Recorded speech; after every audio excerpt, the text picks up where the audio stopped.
What's going on, everybody? Welcome back after a long time. I'm back at the McGrath Acura of Westmont here in Chicagoland area. Special thanks to these folks. And the reason I am picking back up on the channel with an Acura video is simply because the last video of the TLX of 23 I posted, people said, or there was someone, I shouldn't say people, someone specifically said, I'm hammering Acura because I can't afford it. Typically, I don't respond to comments like these or take it to heart because everyone is entitled to say whatever they want. But I just wanted to say one thing, or actually a few things, and we'll get into the review, trust me. I don't record or do reviews based on what I can and can't afford, and nor should you be watching cars that you can or can't afford, right? We are all into cars to whatever level we are, and we just like to watch cars. Now, if I stand next to a Bentley Bentayga, I don't like the back of the Bentayga at all. So if I say that, does that mean I'm only saying that because I can't afford it? Yeah, true, I can't afford a Bentayga for sure, but that doesn't mean that I will only hammer cars that I can't afford. So I don't like Nissan Versa. I can't afford that car. Just giving you a perspective as to, what things are like when people are doing these reviews. I'm very new to this, right? So there will be criticism, which is nice because I need to get better at recording so we can have fun while recording. There's already so many problems in the world. I don't want video and comments underneath being a back and forth argument about nothing, really nothing. So to those that, oh, can I can't afford this, that. First of all, I'm making these reviews independent of what I can or can't afford, but I don't think when I made my first video, I professionally introduced as to what I professionally do. I'm a software engineer, and if that gives any idea to anyone as to what it's pretty public info, right? If you go see what people of what profession make, this, that. I'm not here to, talk about what I make versus what you make. But when things of these sort are brought up, and when me, as someone that's putting content up, I feel like I have the right to kind of, this is not like a rebuttal, but to at least tell people that, hey, I'm not making these videos or talking about cars, whether good, bad, ugly, or beautiful, based on what I can and can't afford. So if you're watching these videos with the intention that I will talk about a car based on the affordability on my end or your end, I don't think that's really the intention here. It's simply, you're into cars, I'm into cars, I happen to make videos, you happen to watch them, and I appreciate you for doing that, and especially those that have subscribed to my channel. I greatly appreciate you folks. I do need feedback, right? And criticize me on the videos, on the fact that, if I misspeak something, this, that. I'm not God on cars. I don't know everything. I don't think I'll ever know everything, but if I misspeak or if I don't know something, educate me. I think we can all use these forums to, one, have fun, and two, educate one another. But by no means this needs to be a forum where we come off and fight or insult people for any given reason.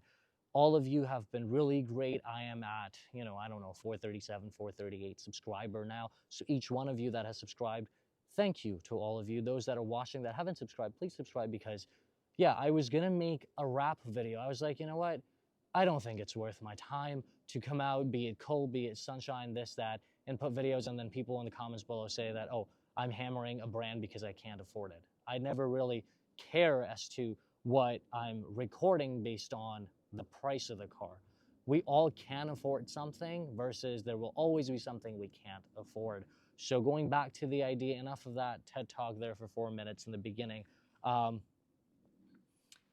This is the 2024 Acura TLX Tech Pack. Back in 23, Acura had TLX as a trim on its own, so the name carried into a trim. Then you had the technology package, then you had the A-Spec, and then you had the Type S. Now we're going into starting off at the technology package, which is this guy. Then we have the A-Spec, and then we have the Type S. A few things about this one. Commonly, if you want to only get a front-wheel drive, this is the trim level. If you want to get an all-wheel drive, you have to go up to an A-Spec. This one starts somewhere around $45,000. There are nice features in this as is, so if you're just looking for an Acura or anything that is, luxury, or if you want to call Acura an entry luxury, what have you, $45,000 pre-tax. pre anything else is what this one stickers in at. A few changes they have made to the 2024, which basically brought it up to par technology-wise to the current year, competing with other cars. But overall, this is a very handsome-looking car, and I think that it really didn't need anything else than what they gave it for the most part. That is my opinion. 2.0 liter, 10-speed automatic, producing at around 272 horsepower, so a decent size when it comes to what the engine's offering and the transmission is.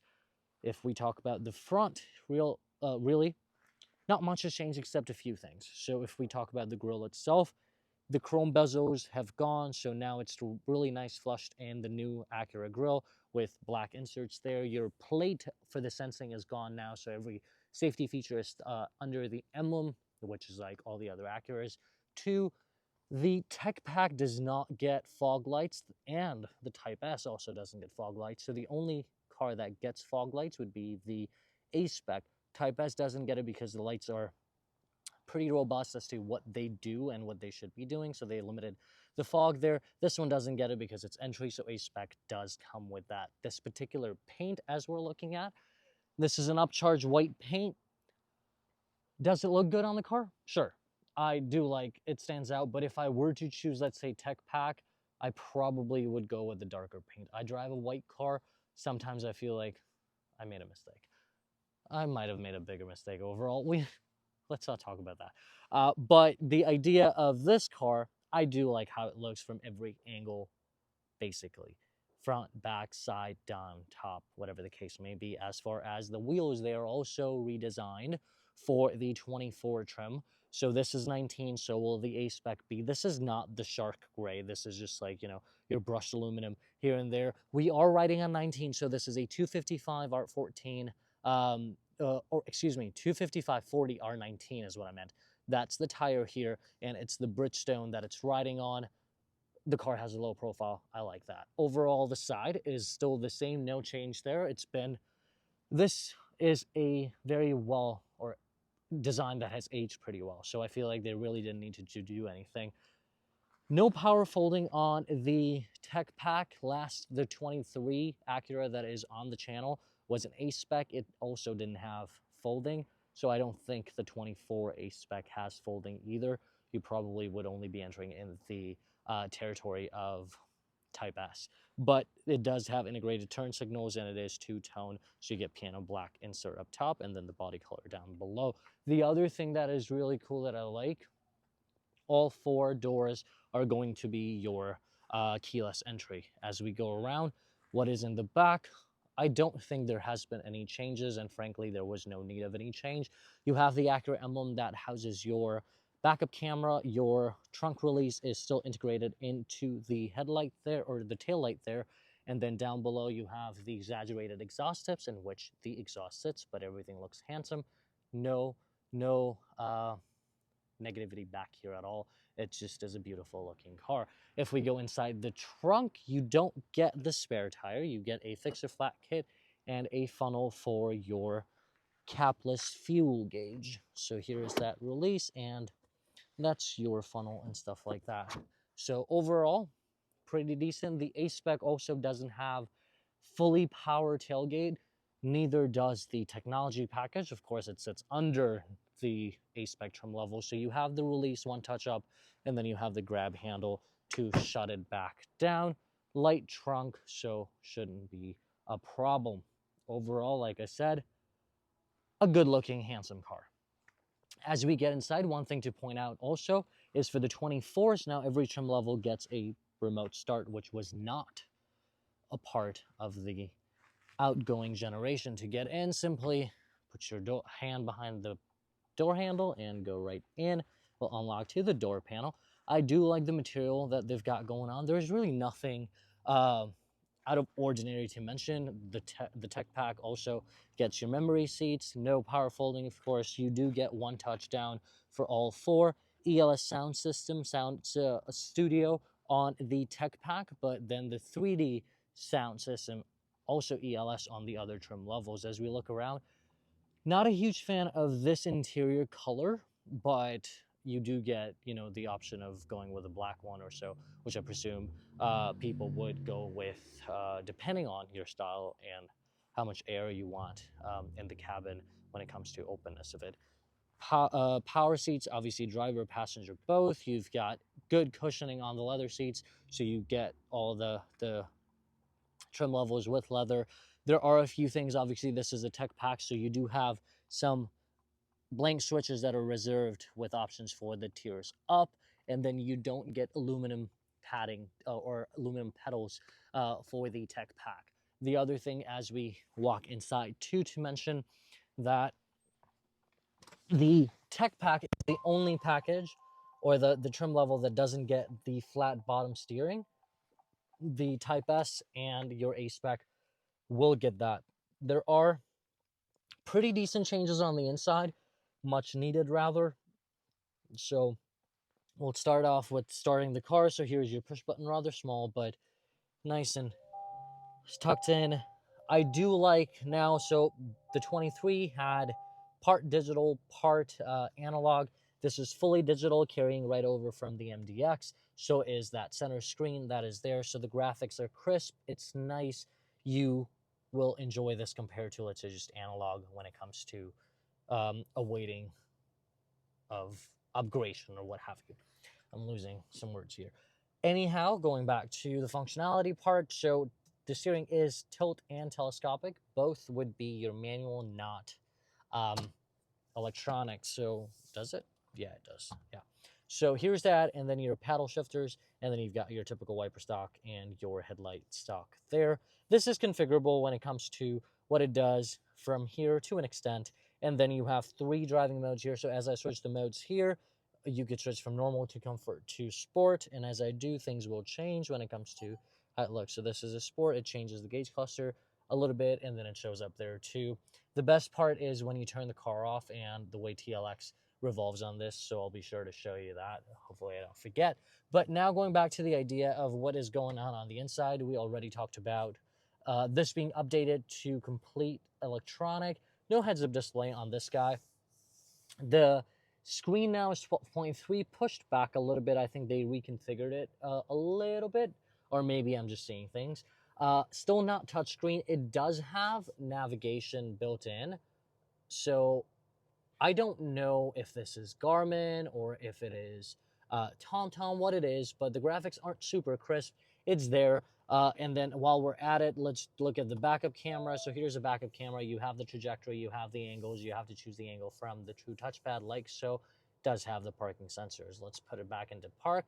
Everything else is pretty standard from last year's model when it comes to the buttons and stuff.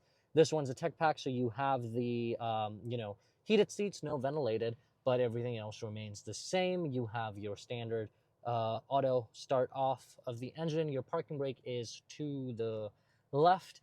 The other thing that got added, this is standard, so you've got your wireless charging pad. The other thing was the USB-C port. So you've got a USB-C, a USB-A, and your 12-volt socket there.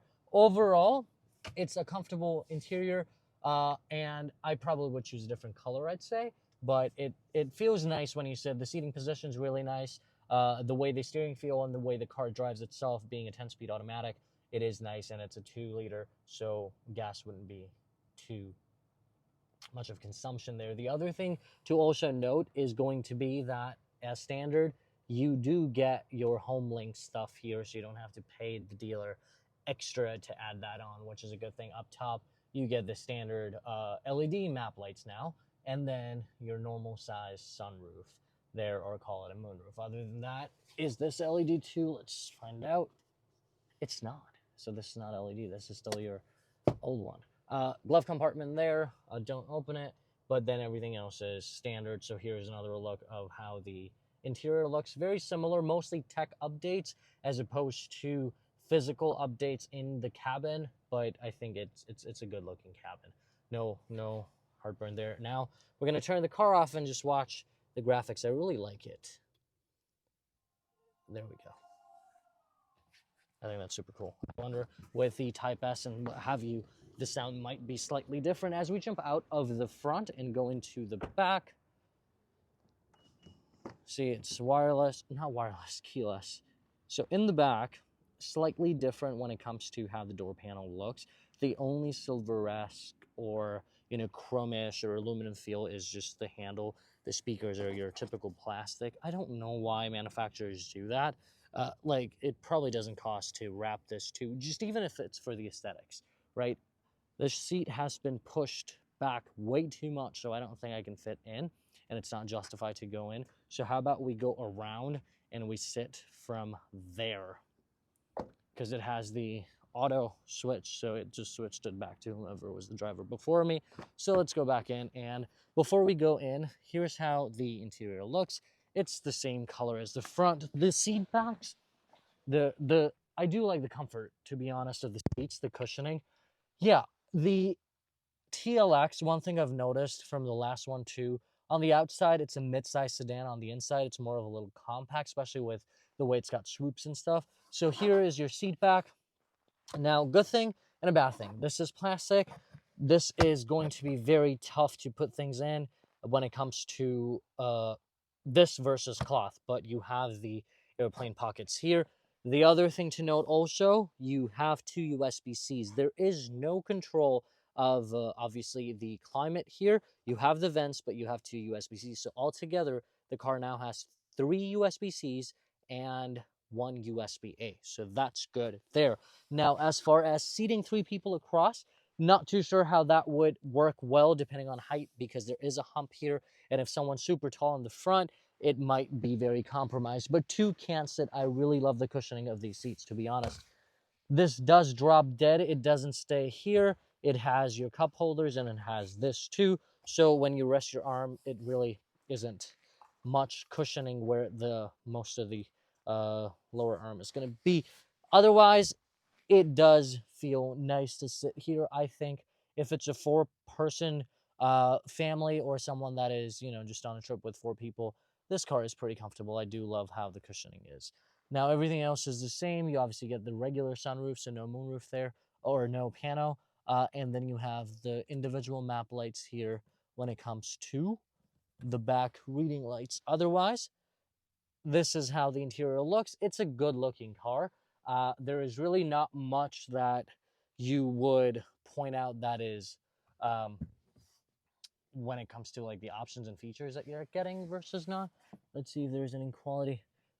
Oh, I mean, the closer you look, the more things you'll find.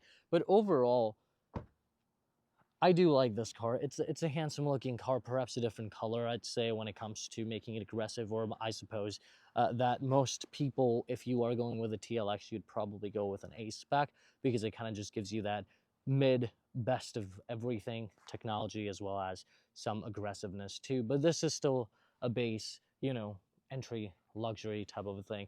If we go at the sticker, let's see what it is stickering in at. It might have some packages from the dealership, but here's the manufacturer retail, so $45 there, and then it's got the destination, and then $600 for the paint, so coming up at $46,795. Not sure if you folks can see it or not, but that's what this car is. What's my verdict on it? I really have no verdict. If you want to go with an Acura, this is a good looking car. If you're comparing with other cars, then yeah, come check it out, drive it, and then make your decision. At the end of the day, all I say is it's your money. You decide what you want to do with it, and how you do it is up to you. Overall, car-wise, I like this car. Will I buy it? Probably. Not the ace, not the tech pack, but maybe a spec if I wanted to go back to the drawing board and weigh out a little more options. Just I personally want to shorten the size of my car. I drive a long car, boat size Accord 23. You folks all know it's up on the channel. I might consider this. It's still too early for me to trade in and take that hit of a depreciation or what have you, so I don't want to do it financially sounding. But overall, I enjoy this car. So, folks, again, thank you very much for watching. Keep supporting. I will keep bringing the review. This is a wrap for this video, but not the channel. Take care until next time.